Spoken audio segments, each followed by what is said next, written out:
வணக்கம். இன்றைய பார்வை உங்களை வரவேற்றுக் கொள்கிறது. அமெரிக்க அரசு தலைவர் டொனால்ட் ட்ரம்ப் தனது 2.0 இரண்டாம் தவணை ஆட்சியில் பூகோள அரசியல் பதற்றங்களையும் நாடுகளுக்கிடையிலான முரண்பாடுகளையும் பூகோள அரசியல் புரட்டல்களையும் நீடித்து வரும் நிலையில் புதியதொரு அதிரடியை அவர் நேற்று வெளிப்படுத்தினார்.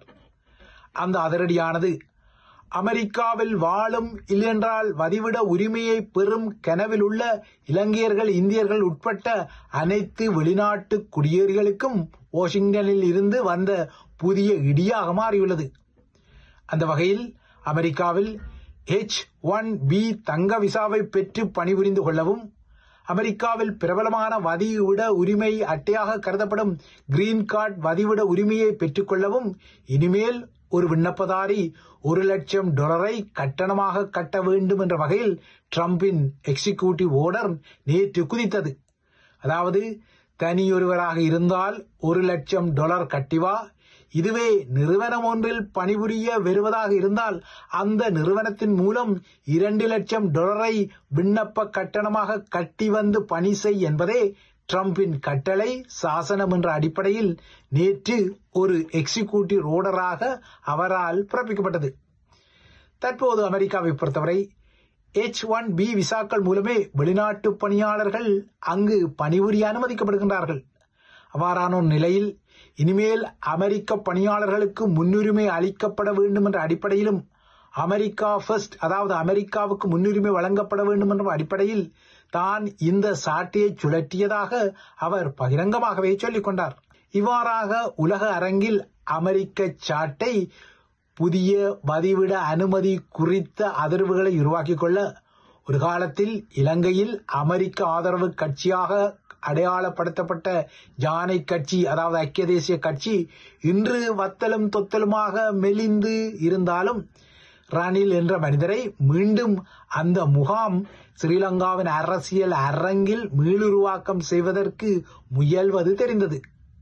இலங்கை தீவில் கடந்த வருடம் இதே நாளான செப்டம்பர் 20 அதற்கு மறுநாள் 21 நடைபெற உள்ள ஸ்ரீலங்காவின் முதன்மை தலையாரி தேர்தல் களத்துக்கு பரபரப்பான தயார்படுத்தலை செய்யும் நாளாக இருந்த நிலையில் இன்று ரணில் கொழும்பில் அரங்கேறிக் கொண்டார்.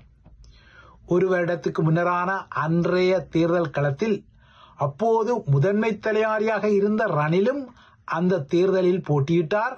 அதே ரணில்தான் அந்த தேர்தலில் மண்கவி இன்று வாராது வந்த மாமணி நாளாக தனக்கு கிட்டிய ஐக்கிய தேசிய கட்சியின் வருடாந்த மாநாட்டில் குரல் கொடுப்பதற்கு தயார்படுத்தல்களை செய்திருந்தார்.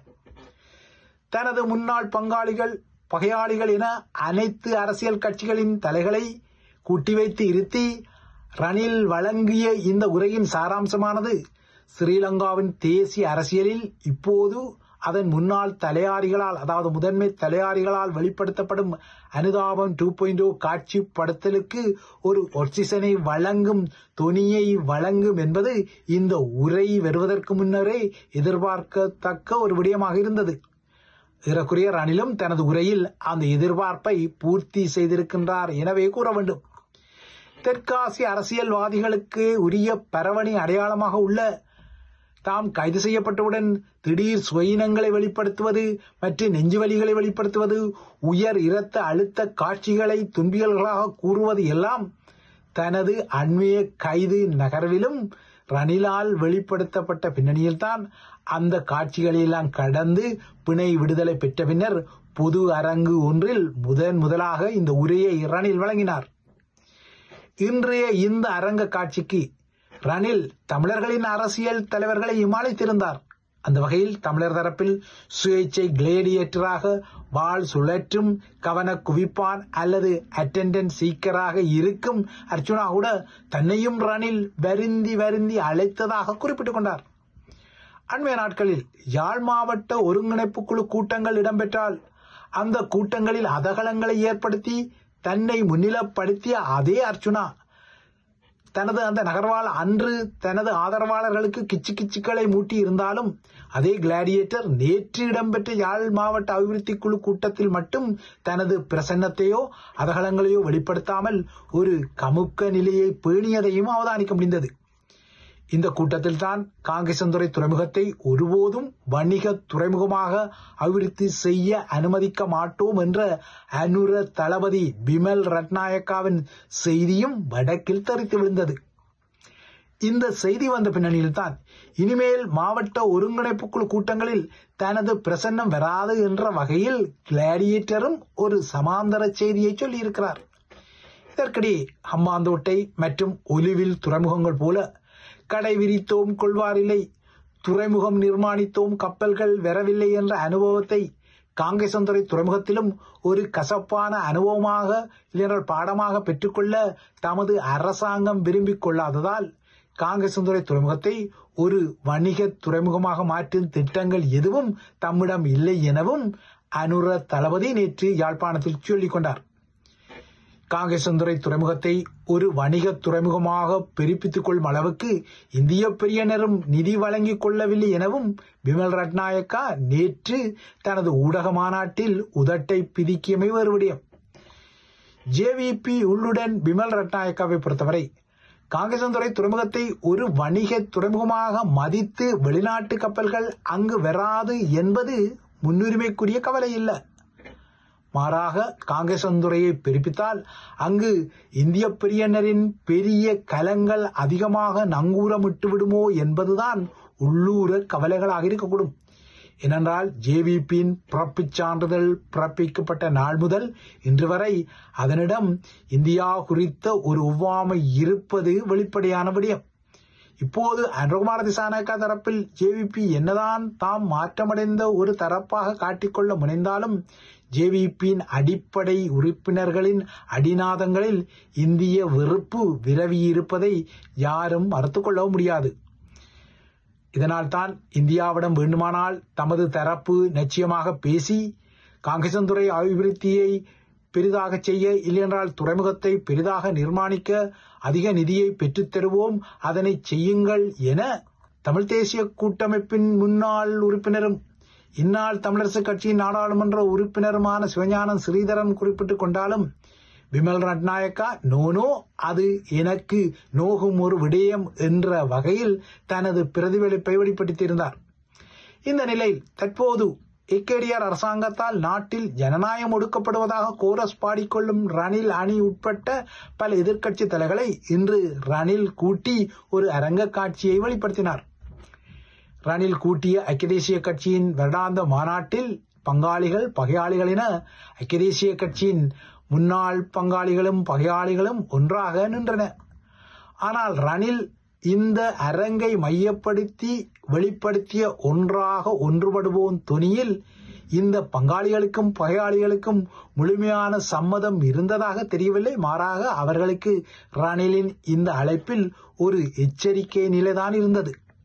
ஏனென்றால் இந்த தொனியால் ரணில் அரசியல் ஆதாயம் பெற்று தம்மை மேவிவிடக்கூடாது, மக்கள் மத்தியில் மீண்டும் வந்துவிடக்கூடாது என்பதில் இந்த தலைகள் வெகு அவதானமாகவே இருந்தன. இலங்கை தீவை பொறுத்தவரை அது பிரித்தானிய குடியேற்ற எஜமானிடமிருந்து சுதந்திரம் பெறுவதற்கு முன்னராகவே அங்கு 1946 ஆண்டில் ஐக்கிய தேசிய கட்சி உருவாக்கம் பெற்றது. இந்த கட்சி ஏறக்குறைய இலங்கை தீவில் 38 ஆண்டு காலம் ஆட்சியில் இருந்தது. ஸ்ரீலங்காவை 38 ஆண்டுகளாக ஆட்சி செய்த ஒரு கட்சியாக ஐக்கிய தேசிய கட்சி இருந்தாலும் அது அடிப்படையில் ஒரு பேரினவாத கட்சி என்பது வெளிப்படையானது.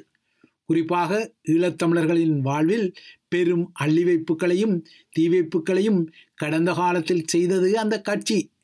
கருப்பு ஜூலை இனச்சங்காரம் முதல் யாழ் நூலக எரிப்பு வரையான பல வரலாற்று நாசகாரங்களை செய்த ஜானைகளின் அந்த ஆட்சி காலம்தான் ஜிஆரின் காலத்தில் பயங்கரவாத தடை சட்டத்தையும் இலங்கையர்களுக்கு அறிமுகப்படுத்தியிருந்தது.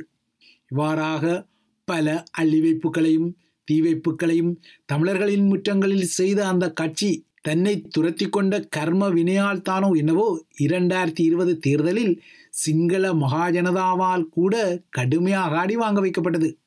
2020 இடம்பெற்ற ஸ்ரீலங்காவின் பொது தேர்தலில் ஒரே ஒரு தேசிய பட்டியல் ஆசனம் மட்டுமே ஜானைகளுக்கு பெறுபேறாக கிட்டியிருந்தது. அதன் பின்னர் கடந்த வருட தேர்தலில் அதற்கு இன்னமும் அடி கிட்டியது. கடந்த வருட பொது தேர்தலில் தனது முக்கியமான ஜானை சின்னத்தையே இலங்கையர்களுக்குரிய வாக்குச்சீட்டில் அந்த கட்சி இழந்தது அதற்கு மாற்றாக கேஸ் சிலிண்டர் எனப்படும் எரிவாயு உருளை சின்னத்தை சுவீகாரம் எடுத்துக்கொண்டது. ஆனால் அவ்வாறாக புதிய சின்னத்தில் ஒரு அவதாரத்தை எடுத்துக்கொண்டாலும் அந்த தேர்தலிலும் அதற்கு கடும் அடிதான் கிட்டிக்கொண்டது. ஸ்ரீலங்காவின் அரசியல் அரங்கை பொறுத்தவரை அந்த அரங்கில் கோலோச்சிய 2 பெரிய கட்சிகளில் ஒரு பெரிய கட்சி என்ற தகுதி நிலையை அதுவரை பெற்றிருந்த ஐக்கிய தேசிய கட்சி 2020க்கு பின்னர் அந்த தகுதி நிலையை கடுமையாக இழந்த நிலையில்தான் இன்று அதன் தலைவரான ரணில் விக்ரமசிங்கவின் சவுண்ட் ஐக்கிய தேசிய கட்சியின் மாநாட்டு அரங்கில் ஒலித்துள்ளது.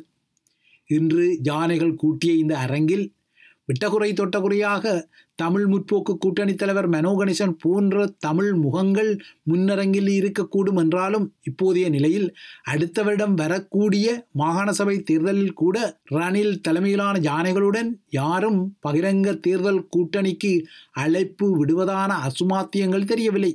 ரணில் இன்று கொழும்பில் இந்த அரங்க காட்சியை செய்து கொள்ள முன்னர் முன்னாள் தலையாரிகளின் அனுதாபம் 2.0 அரங்க காட்சியின் ஒரு புதிய அங்கமாகவும் சிறப்பு காட்சியாகவும் கொழும்பில் இருந்த அரச வதிவிடம் பிடுங்கப்பட்டு தங்காலை கால்டன் இல்லத்துக்கு அனுப்பப்பட்ட தனது சகோதரியோ மகிந்தவை நேற்று அங்கு கோட்டாபாய சந்தித்த காட்சியும் இணைந்திருந்தது. கடந்த ஒரு வருடத்துக்கு முன்னர் இதே செப்டம்பர் மாதம் 23ஆம் தேதியன்று ஸ்ரீலங்காவின் முதன்மை தலையாரியாக பொறுப்பேற்ற ஏகேடிஆர் தனது பதவியேற்பு உரையில் தமது தரப்பு தேர்தல் காலத்தில் வழங்கிய உறுதிமொழிகளை நிறைவேற்றுவதாக உறுதியளித்துக் கொண்டாலும் அந்த உறுதிமொழிகளில் பல இன்னமும் நிறைவேற்றப்படவில்லை என்பது ஒரு வருட பூர்த்தி காணும் ஏகேடிஆருக்கும் ஒரு கசப்பான யதார்த்த செய்தியாகும். ஆனால் தான் ஒரு மந்திரவாதி அல்ல என்பதால் தமது சிஸ்டம் சேஞ்சுக்கு நேரம் எடுக்குமென அனுரகுமார தரப்பு குறிப்பிடுவதால் அந்த நேரத்துக்குள் எதிரணியினர் தமது அனுதாபந்தேடும் படலங்கள் மற்றும் ஒன்றாக இணைவோன் தொனிகளால் தம்மை புதிய கருவியால் தாக்கிக் கொள்வார்களா என்பது போன்ற சில வினாக்களுக்கு இன்று இடம் இருக்கத்தான் செய்தது.